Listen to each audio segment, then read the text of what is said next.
Well, first of all, I'd like to thank Dr. Steele for her kind invitation to talk to you this afternoon. And it's wonderful to meet you all. I know how active you are in so many different scripts from around the world. It's a really great privilege to interact with you all because you really have that speciality, while I'm really an archaeologist working on different aspects, but I'm very interested in the language and the script, and I have always been. So what I'd like to talk to you about today is the fact that the visual aspect, just looking at the writing, is terribly important for many reasons. So we normally see different types of writing, and I don't know in your case especially, but ignore the color or the size, or ignore what the subjects are represented and what all those elements tell us. So I'm trying to point out to all those aspects through several examples. So what I'll do today is start by showing you the work of the codices. And I have one particular example here to show you. So it's one Aztec codex. Many of you are familiar with these codices, but some of you are perhaps haven't seen them before. So there were several types of codices. This is the most common one, which opens up like a concertina and often is painted on both sides. But in this case, you actually have the sequence going in black and white. So this is called Codex Boturini, or Tira de la Peregrinación. I'll come back to this. This is in the Museum of Anthropology in Mexico City. So I'll come back. But just to show you what they look like, they open like this. And you can follow the Aztec migration from the moment they left their homeland, Aztlán, in 1111 or 1168. And so the types of codices. We know that the people who made the codices were the scribes, also known as Tlahuiloque in Nahuatl, or Tlahuilo, so the plural Tlahuiloque. So many artists, scribes, were considered wise men called Tlamatinime. They were responsible for providing the religious knowledge of codices, the painted books, in order to keep records of every aspect of their life, from res gestae of the rulers, tax assessments, and calendrical calculations, ritual and genealogical information. So we know that women were also painters of these codices, of these books.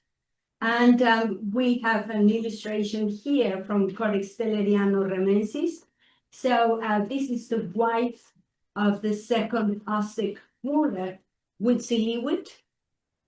You can see the dates there. So it's interesting to actually see that this is a profession that is carried out by both men and women, more men than women, but we have examples of women being active in the production of codices or the production of painting. Now, we have some examples and the materials. So the first one, this one, Codex Boturini, is the one on the top. And this is made of bark paper from the fig tree. So this is the bark paper and is put together to create these codices. This tradition, by the way, continues today in what some people call the backcountry in Mexico. There's also Codex Borgia. This is a pre-Columbian codex made of deer skin. Lienzo is another type, it's long strips of cloth. And this is another type of codex. And the Mapa de Maguey, for example, is made of the agave fiber, the agave in Spanish, or maguey, and then tiras, the long strips. So these are the different types of codices that you actually have and the different materials. So very common is the bark paper, the amat in Nahuatl, the skin, deer skin, and the cotton cloth, and the maguey fiber. Now, this is the first page of the Codex Boturini that I showed you. You can see how delicate, with a few, just a few elements, you have a lot of composition. For example, the first thing we see here is a man, is a group leaving their homeland, Aztlan, an island, that island. And then we have a date in a cartouche. For those who do lots of Egyptian glyphs, you probably know cartouches, lots of cartouches, and this is one of them for dates. So in Aztec Mexico, these dates in books are normally inscribed in cartouches. And now we have here a god, here represented by this man with a hummingbird beak, speaking to them with speech scrolls coming out. So these speech scrolls are also very informative, because sometimes the speech scrolls are sort of associated with singing, with poetry. Sometimes they're associated with people being excited. So it's all kinds of exclamations. But just to look at the speech scroll and how they are placed is meaningful. So this is the kind of thing that, I would like to point out. Now, this is a pre-Columbian codex. This is not Aztec, but these are also with the influence from the Mixteca Puebla region and international style. And I won't go into detail, but this is terribly important because we have evidence, for example, in here, a page that shows life and death together. So this is the side of life, is the god of wind, breathe. So when someone is born, the first thing you do is to breathe, to be alive. So, and this is the opposite. When you're dead and then, oops, oh, sorry, I was born not to dodge the screaming. What did I do? Surprise, surprise. So, so what is interesting is that we just see this, but visually, we have to pay attention to the imagery, not only just to what the symbols are and whether they revolve around the calendar. But for example, have you noticed something special on the right-hand side? The god of wind. What can you see that is different? I know Tian Tian has seen this before, but can you see anything different in here at joint level? So I'll show you. You see at joint level, you see a mouth, you see teeth, and you also see the teeth and you see the tongue. So the joints are alive, and joints are the symbols of movement. So when you walk and when your wrists move, then you are alive. Anyway, so I'm just explaining why every single and visually the composition is terribly important. Now, if we look at the lienzo, this is the page first, lienza in Spanish, first part of lienzo, called lienzo de Tlaxcala. And you can actually see, for example, differences between the people represented on the sides and the people represented, or the person represented in the center. And the other type is the mapa, this map or plan of Aztec Mexico. And you can see this is a colonial example with the church here, but it actually tells you a lot about how the grid system was applied and so on. But this is really the different types of codices that we have, and not to mention the archaeology with all the monuments that actually have dates and deities and iconographic motifs for specific gods and goddesses. But I'm not talking about archaeology today, so I'm ignoring that. But I think Josh will probably be covering at least one example that I know of. And he'll be doing that. And this is more like an introduction, and then Josh will do the other part. So here we have another codex. This is at the Bodley Library in Oxford, where we have a wonderful pre-Columbian codex called Codex Lord. Now, if you look at the color and the importance of color, this is really important here because you can see that the bird is kissing the lips of this lady. So this lady has been impregnated, and you can see how her tummy is protruding. It's quite big. And of course, this is the sequence known as the birth chapter. So sometimes if you think of ancient Mexico having a high infant mortality, it's still high today. So this is important because the Lord of the Underworld was always present in case the product was lost or dead. So anyway, so you have here, for example, the bird carrying a flower. So carrying a product, a successful delivery of the baby. And then the placenta is being buried on the earth. This is the earth itself. So it's being wrapped up as a mummy bundle, it's being buried, and this is the umbilical cord. So, you know, there's lots of information, but what I'm interested in telling you is that every detail is important. You see the spots of putrefaction of the Lord of the Underworld. So there's a lot of information that we see in the imagery. And then we have all the different signs of the calendar. Another example of a very Aztec codex.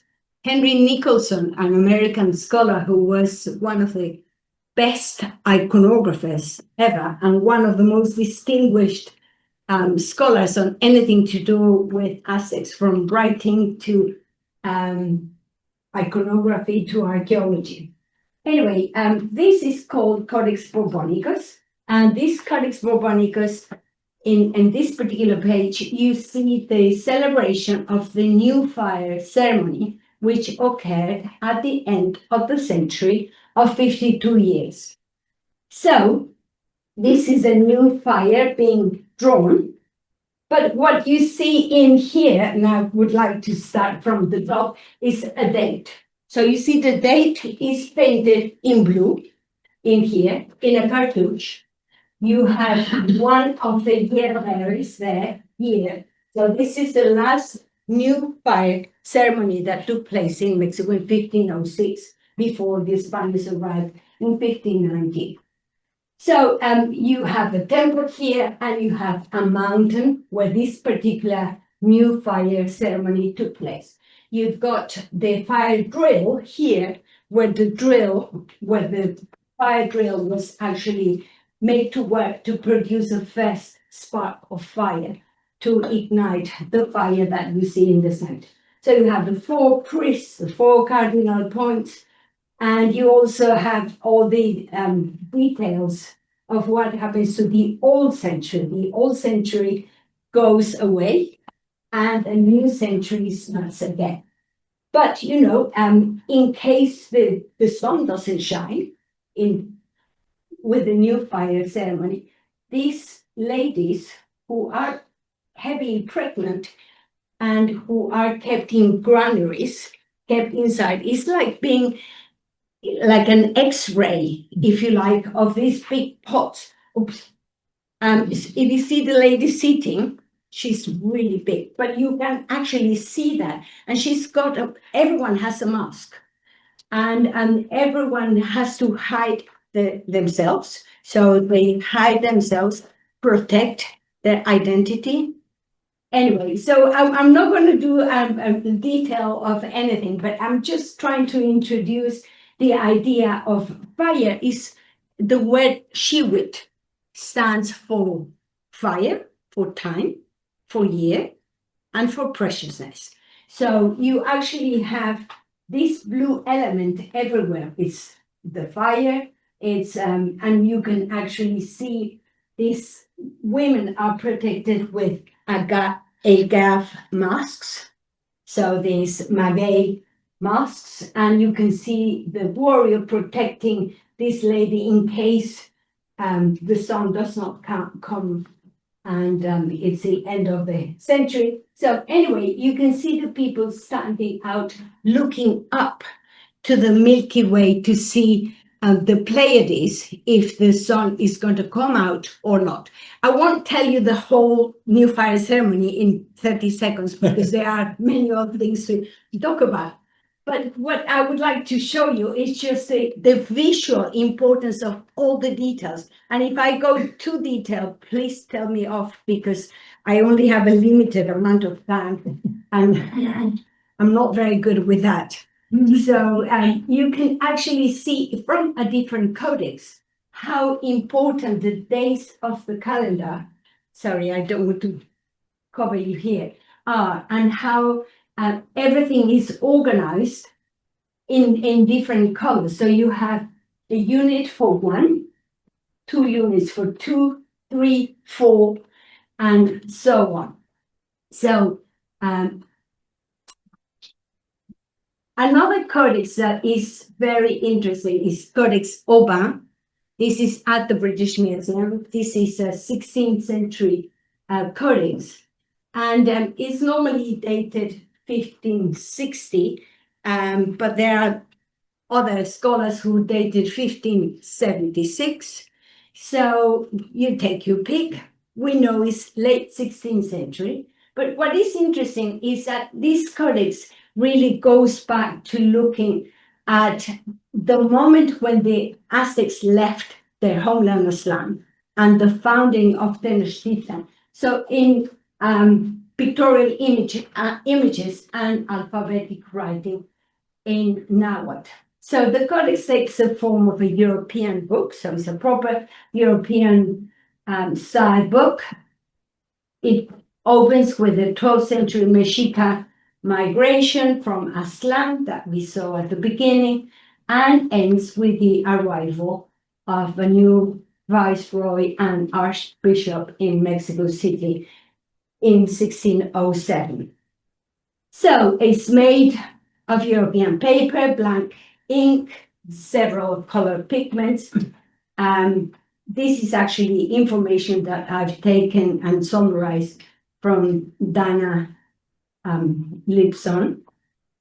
The codex was executed over many years. The main narrative records a variety of events, many of which have parallels in other contemporary annals. The Codex Aubin represents an important example of indigenous record keeping after the conquest, with interest in both pre-Hispanic and colonial events. This is one of the pages from the Codex.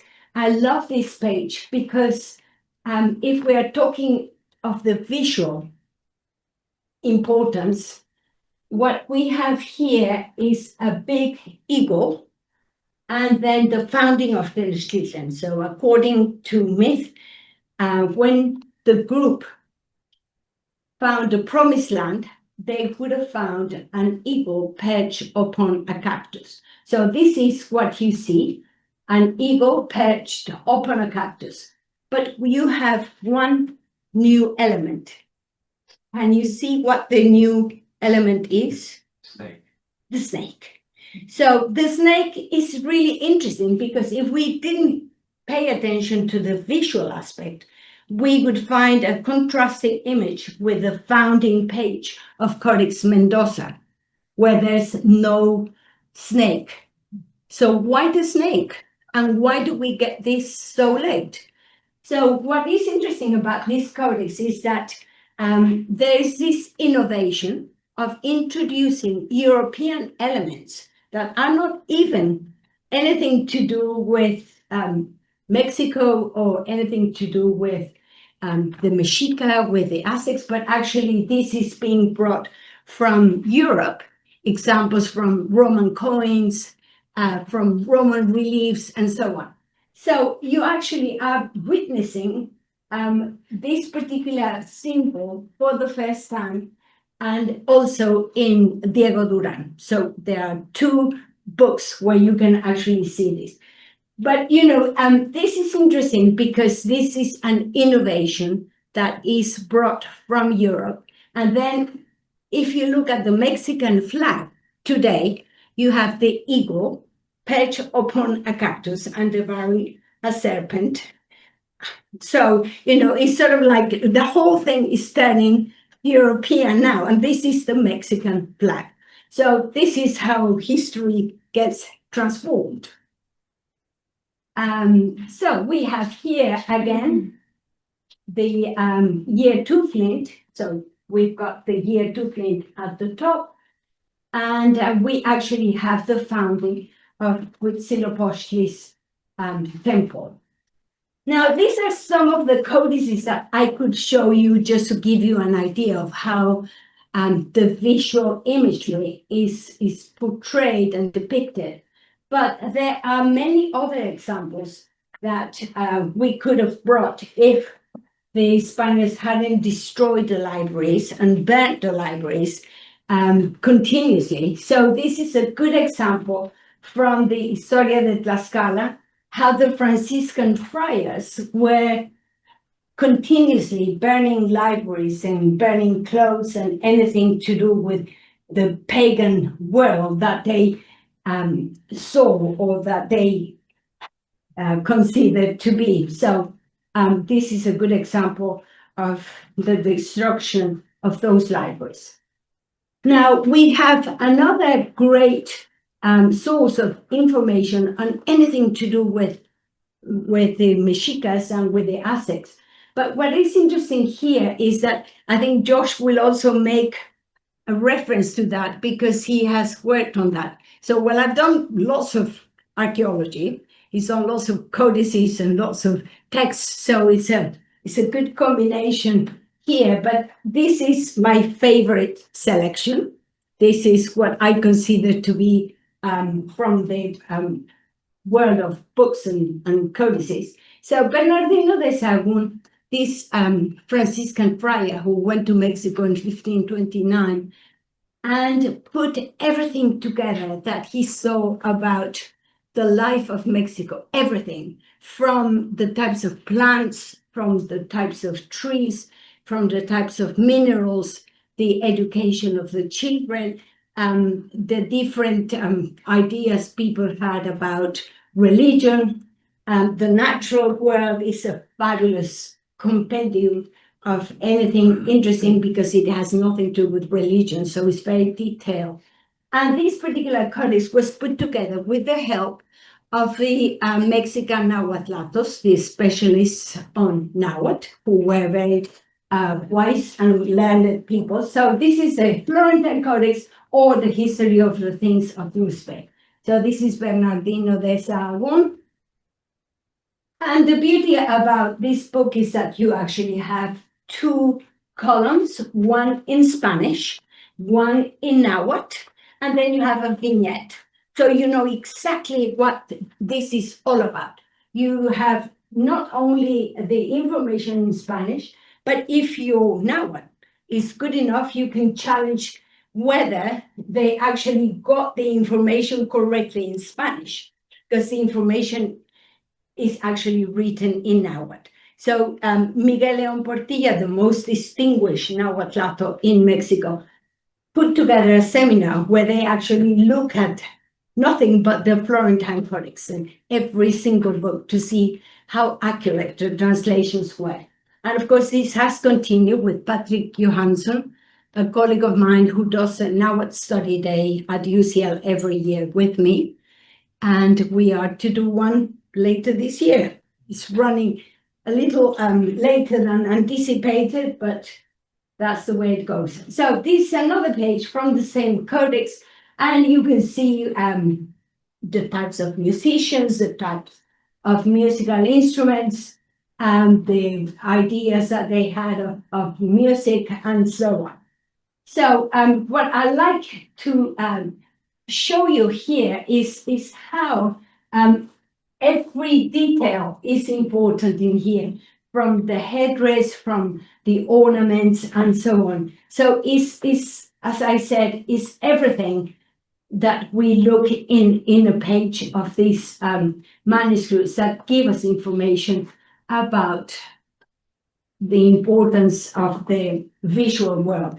So now what is a name-oriented system? So we have a lot of representation of names of people, places, or the names of the places, titles, professions, and so on. Now, what we also have in here is this is from the Florentine Codex. And again, this is an influence from Europe. You have two traditions. So you have this artist sitting on an Aztec stool, an Aztec seat made of reed. And then you have here a European column. So this is very interesting. You have a contrasting type of architecture there and what's going on. The clothes are European. This individual is growing a beard, so he's looking more European than Mexican. And not only that, but he is also producing his portraits. So its portraiture is beginning. So this is very interesting. I wrote a paper with a very distinguished student on who actually specialized now at the Warburg Institute. Well, he finished his PhD. And you know, you can actually see the two worlds together. But what is more interesting is that even the perspective, the profile is sort of very much present in pre-Columbian Mexico, but it continues in some of these documents. So this is Tlacuilo, an artist, scribe, one of the producers of the codices, producing his own image. Now, this is Codex Mendoza, which you can see at the Bodley Library. And this is one of the pages you can actually look at the codex, and it's like this, very much like this. It's a wonderful codex at the Bodley Library. And you actually have all the place names on the left. And then you have different items that are being paid in tribute. So all the items that are being paid, you also have the amounts here. So this fur or this feather stands for 400. So the counting system of the Aztecs is vigesimal. So you start 1 unit, then 20, then 400, and 8,000. So this is 400, and you can see this is one item, one of these uniforms for war and the shields. And here you have 20. This little flag is 20. So 20 of these were required, and you actually have this tally in Codex Mendoza. Codex Mendoza is divided in 3 sections. You actually have all the different Aztec rulers. Then you have all the information about the education of children. And then you have this information about the tally and the items that were paid in tribute. So, and all the place names at the bottom. Now, we mentioned that the Mexicas were interested in titles. So you have here this beautiful tiara, or as we would say in Europe, this crown, this important Xihuetzoli in Nahuatl. So this is the symbol of authority, is the symbol of power, and is depicted in blue. So you see how certain colors are important, but not only that, but it's also to do with the title and the glyph of the ruler itself. So if this is a distinctive glyph of the ruler, every Aztec ruler had distinctive glyph. And you can actually see this nose plug, the tiara, and he wears this beautiful tiara himself. Now, one of the best sections of the codex that I like very much is the how the education is depicted with some very clear examples. For example, you see father and son, father giving advice to the children. But you can see the speech scroll that I mentioned when the Aztecs left their homeland Aztlán, and they found in a cave the tribal god Huitzilopochtli speaking to them, telling them where to go. So you have the speech scroll, these blue signs, these blue speech scrolls, so these precious symbols coming out of the mouth. And then this beautiful music being painted in blue. So blue is also important and indicative visually of things that are going to be important. Now you have this temple and this building here, and then we have more examples, and I'm not gonna tell you everything, but you can see a ball game player. So he wastes his time playing ball. Well, that's not very successful. Or if he plays a lot of patoli, which is a bit like a backgammon or something, playing with dice here, then people who steal, well, that's not a great idea. Or people who drink a lot and get intoxicated, even though they're old, but that's not very productive. Instead, you have father teaching son activities that are worthwhile doing, whether you are a painter, whether you are a feather worker, or a metalsmith in here. So good versus bad. In the daily life section of Codex Mendoza, as I mentioned earlier, you also have several registers and the colors of indicating the notation, but notation by year. So the age of the child is indicated here, so you can work out how old this child was, what the punishment is. So inhaling chili peppers, I think the punishment was more for the parents than for the child, but you can actually see that, and mother telling off this little girl, and you can see the number of tortillas they were allowed. So the bread, she could have 1.5. And you have 2, 4, 6, 8, and 8, 11, 1.5. So not a lot. So you have the amounts, you have lots of information here. So father and son teaching. So a lot of the education was done at home before going to school.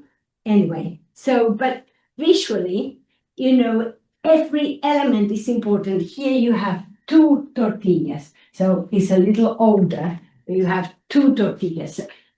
It's not only just looking at the page or looking at the writing or looking at what the page is about, but it's actually about the symbols and the way they are expressed visually. So now we're going to move to some of the glyphs and how these glyphs are important many a time coming from bodily components and bodily forms, like is the case for Egyptian glyphs. So one good example is when the name is complicated and difficult to express, the whole word is used, or the whole visual expression of the shoulder is shown. So you have the projecting bone, and then you actually have the shoulder indicated in there. So there's a lot of bodily forms, bodily components, and there's a lot of body and ideology. So you can't just associate why certain parts of the body are more important than others. For example, the skull, the bones, and these are symbols of also of permanence. So everything else decays and falls away. So anyway, but we have here a good example in this particular page, where we have all the towns, but then you have, for example, skulls, and this skull is called Tzompanco, is the place of the Tzompantli, so it's the place where these skull rocks exist. And then you have the name of this town here, Acolnahuac. You've got, again, more place names on the left, the tally of how many types of clothing, blankets were paid. And then you actually have, what I said to you about the visual importance. What are these two things here? This indicating, oh, what did I do? What are those, you see, like this on the blanket? Fingers? Yes, so they're fingers, but that's so the information that you are getting, the visual meaning is that 400 of this length, so it's actually the length that is required, that specifies that there is a measurement of that particular blanket. So it's not just any size, it's the size indicated that they would understand in there. And the different types of embroidery, this design, 400 of this design, 4 of this design. This is a loin cloth, so you can see the knotting at the center with the colors indicated in there, the different patterns, and so on. So you actually have in here, again, more information. This is 20 of these bracelets made of greenstone or turquoise. You have the turquoise in here. So very, very rich products. Now, this is a mistake, by the way. I just realized, it's very common to make mistakes when you are typing. And that happens Josh was telling me about the Codex Boturini, how you can see mistakes in numbers. Well, mistakes in numbers occurring today. This doesn't work out 1400 if these are 400. So 400, 400, 6 times, I don't think that's correct. So please excuse my mistake. And I had already sent it to Pepper. So unfortunately, I couldn't change it, but just having explained that. Now, we have place names here. And as I said before, there's a lot of bodily parts. We have teeth. Meaning clan, meaning land, meaning place. So this is the place of deer. So you've got a deer head. So it's very simplified. You've got just the deer head, and then the name adding the clan. So the formation, the teeth actually adds to the name of the town. What you have in here as well is a good information visually of what type of materials were produced. If you think of turquoise, if you think of rich feathers, if you have to pluck a feather from a quetzal, it takes a whole year to recover the process of growth of that feather. So it's, having lots of feathers, having bunches of feathers for clothes, for fans, for all kinds of ornaments, for headdresses, etc. So this is really a huge amount. Now, jaguar pelts, having all these, 20 of these, So it is very interesting just to analyze that. So you have the teeth again here, Muslan, the place of thorns. So you have the thorns that were used for self-mortification and so on. So these are very, I have tried, hopefully, very quickly to put together the most common glyphs that you see in the Nahuatl script that are visually very important, I think. So you have mountains in books, you have hills, rocks, sand, earth, water. So everything to do with the natural world. Animals in profile, people in profile. So we normally just see people, but we don't look. Is this in profile? Is this facing people? Is it three quarters? We just see without actually taking care of the way they are shown. So we have specific devices, traits that are unique to certain gods, like this split feather device that appears like a fork heron feather for one of the most important Aztec gods, the Tezcatlipoca. Dates always shown in color, different types of weapons, and also the size is important. And the bodily components that appear everywhere. You have eyes everywhere, teeth, ears, hands, arms, and so on. But even wrinkles, because there are names of towns that derive from old Huehue, and then the wrinkles make actually part of the name. Buildings, palaces, temples, and this is something that I like very much about Huitebe, names of persons, peoples, titles, and so on. Now, this is just to try to conclude. You have a series of years here indicated, the most important year barrels going around, all painted in blue. So all 13 repeated 4 times. But and then you have the eagle perched on a cactus, no serpent. So this is, and just to end, I would like to show you my favorite page from Lienzo de Tlaxcala, where you have Malintzin, Cortez's interpreter, having a rest, having a nap. Cortez having a nap. Malintzin is being guarded with the Aztec weapons, the macawit. And then in here, you actually have all the different people looking after Cortez in here. So you've got the horse.